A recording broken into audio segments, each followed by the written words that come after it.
नमस्कार दोस्तों, स्वागत है आप सबका एक बार फिर से इस चैनल में। दोस्तों, एक सवाल मैं आपसे पूछना चाहता हूं कि आखिर चीन को किस बात का फ़र्क पड़ सकता है अगर भारत उसके खिलाफ कोई सैन्य संघर्ष करता है या फिर उसका आर्थिक बहिष्कार करता है। आखिर फ़र्क क्या पड़ेगा चाइना पर। लेकिन फ़िलहाल तो चाइना पर इन सब चीज़ों का कोई फ़र्क नहीं पड़ने वाला, और फ़र्क कैसे भी पड़ेगा ये भी मैं आपको बताऊँगा। लेकिन पहले हमें ये जानना ज़रूरी है कि चाइना को फ़र्क क्यों नहीं पड़ता है। दरअसल दोस्तों, चाहे हम उसके साथ सैन्य संघर्ष क्यों नहीं कर लेते या फिर उसका आर्थिक बहिष्कार क्यों नहीं कर लेते, इसके पीछे का रीज़न ये है कि चीन ने पिछले 30 सालों में अपने आप को इस तरीके से तैयार कर लिया है कि वो किसी भी देश के साथ अगर संघर्ष करे तो उसका कुछ नहीं बिगड़ने वाला। और दोस्तों, हम पिछले 4-5 सालों में ऐसी तैयारी कर रहे हैं जब चीन सर के ऊपर बैठा है। चीन हर प्रकार से तैयार है।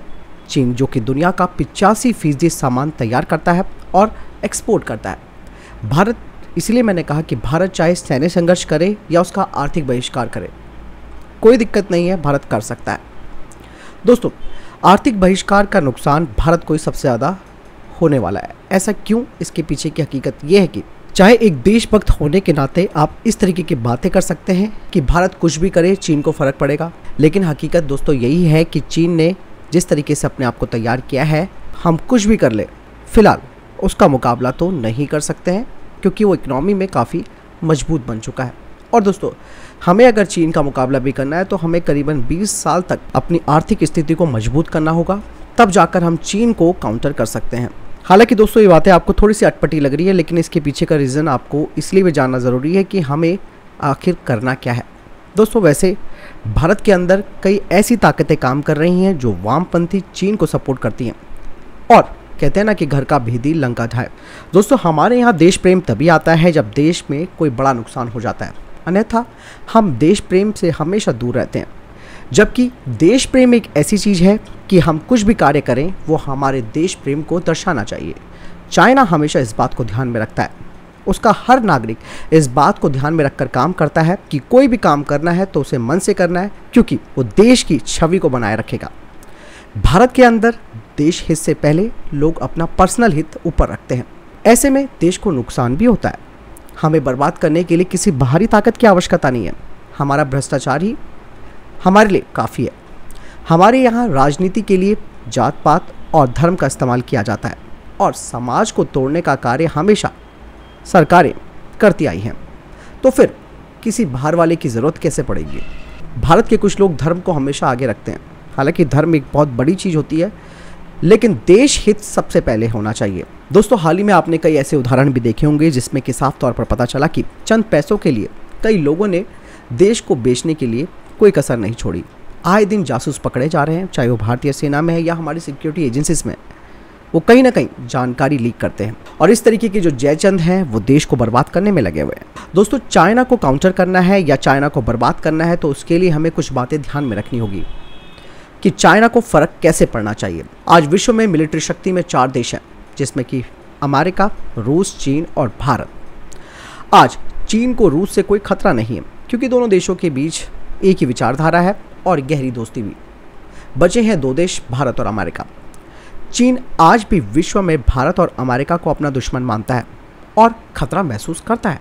दोस्तों, कोई भी जंग जमीन पर ही जीती जाती है, और हमारी थल सेना चीन के मुकाबले काफ़ी मजबूत है। भारत को 4 बड़ी जंग लड़ने का एक बेहतरीन अनुभव है, जबकि चीन के पास एक ही जंग लड़ने का अनुभव है। चीन के पास भारत से ज़्यादा अत्याधुनिक हथियार हैं और जंगी जहाज भी। इसके अलावा ये बात भी सत्य है कि उसकी नेवल पावर यानी कि नौसेना भी और हवाई सेना भी काफ़ी मजबूत है। लेकिन भारत भी एक परमाणु संपन्न देश है, और भारत के पास अब राफेल विमान भी आ चुका है, और एक बेहतरीन परमाणु मिसाइल सिस्टम भारत को चीन के बराबरी पर ला खड़ा करता है। और यही वजह थी कि चीन डोकलाम विवाद के बाद भारत से सीधी जंग करने से हमेशा बचता रहा है। और चीन को ये बात भी मालूम है कि ये भारत 1962 वाला देश नहीं है, ये आज का नया भारत है। लेकिन कुछ वजहों पर हमें काम करना है, जैसे कि ये जो भीतरघात करने वाले जयचंद हैं, इनको टाइट करना होगा। इसके अलावा चीन को अगर टक्कर देनी है तो भारत को भी रिसर्च और डेवलपमेंट पर ज़्यादा खर्च करना होगा, क्योंकि सबसे बड़ी बात यह है कि चीन टेक्नोलॉजी के क्षेत्र में भले ही थोड़ा सा आगे निकल गया है, लेकिन वो सारी चीज़ें कॉपी करके बनाता है, और उसने अपनी अर्थव्यवस्था को मजबूत किया। लेकिन भारत स्वदेशी रूप से अपने हथियारों का विकास कर रहा है, और एक ज़बरदस्त R&D की और ज़रूरत है, ताकि चीन को काउंटर किया जा सके। दोस्तों, चीन के साथ किसी भी तरीके से युद्ध करना भारत के हित में भी नहीं होगा। सबसे अच्छा फ़ायदा ये है कि अंतर्राष्ट्रीय स्तर पर चाइना पर तगड़े सैंक्शंस लगा दिए जाए, जिससे कि उसकी कमर टूट जाए। ठीक है। और दूसरा, एक तो भारत के पास बहुत बड़ा बाजार है, जिससे कि चीन अपने देश में निर्मित सामानों को भारत में बेचता है। लोगों को मालूम है कि इस सामान की कोई गारंटी नहीं होती, किंतु कीमतें कम होती है, इस वजह से इसका खरीद की जाती है। यदि हम भारतीय उन चीनी वस्तुओं का उपयोग ना करें तो चीन को सबसे ज़्यादा आर्थिक नुकसान उठाना पड़ेगा, जिससे वो हमारे देश के साथ मित्रवत यानी कि एक दोस्ती का व्यवहार करने के लिए बाध्य हो जाएगा। दोस्तों, एक और महत्वपूर्ण कारण है जिससे कि हम चीन को बैकफुट पर ला सकते हैं, वो ये है कि हमें चीन को कच्चा माल निर्यात करना बंद करना पड़ेगा, जो अभी तक हमने किया नहीं है, क्योंकि यही उसका रीढ़ की हड्डी है। क्योंकि वो इस सामान को, इस कच्चे माल को परिष्कृत करता है और दुनिया भर में उसे बेचता है। अगर भारत इसे रोक दे तो चाइना के ऊपर एक तगड़ा झटका लगेगा। और भारत की विदेश नीति के केंद्र में इस वक्त पाकिस्तान ही रहता है, लेकिन अब भारत को ये पॉलिसी शिफ्ट करनी पड़ेगी चाइना की तरफ। हालांकि अमेरिका ने भी एक बड़ा धोखा भारत को दिया। अमेरिका ने पाकिस्तान को सपोर्ट नहीं किया, आज पाकिस्तान चाइना की गोद में जाकर बैठ गया। दोस्तों, अगर चीन का मुकाबला करना है तो चीन, जो कि दुनिया का कारखाना माना जाता है, उसके अल्टरनेटिव ऑप्शंस भारत को खड़े करने चाहिए। यदि भारतीय राजनीति नेतृत्व अपनी जनशक्ति का सही इस्तेमाल करने लगे तो इस दिशा में 2040 तक भारत चीन का मुकाबला बाकायदा कर भी लेगा और इसके अलावा 80% तक चीन के मुकाबले ज़्यादा मजबूत हो जाएगा। सैन्य मामले में भी अगर बात करें तो भारत धीरे धीरे चाइना के बराबर ही खड़ा हो रहा है। ऐसा नहीं है कि चाइना ये बात नहीं जानता, चाइना सब जानता है, लेकिन युद्ध की स्थिति में भी चाइना को हमेशा इस बात का डर रहेगा कि उसको भारी नुकसान हो सकता है।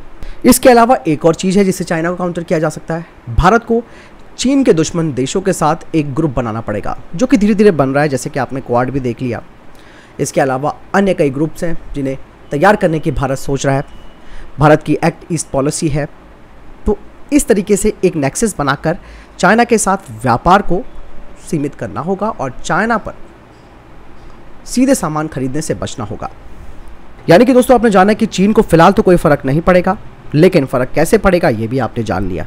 तो इसीलिए अपनी कमियों पर तो हमें काम करना होगा, साथ ही जो हमारी ताकत है उसे बढ़ाना होगा। आपको क्या लगता है मुझे कमेंट सेक्शन में लिखकर ज़रूर बताएं।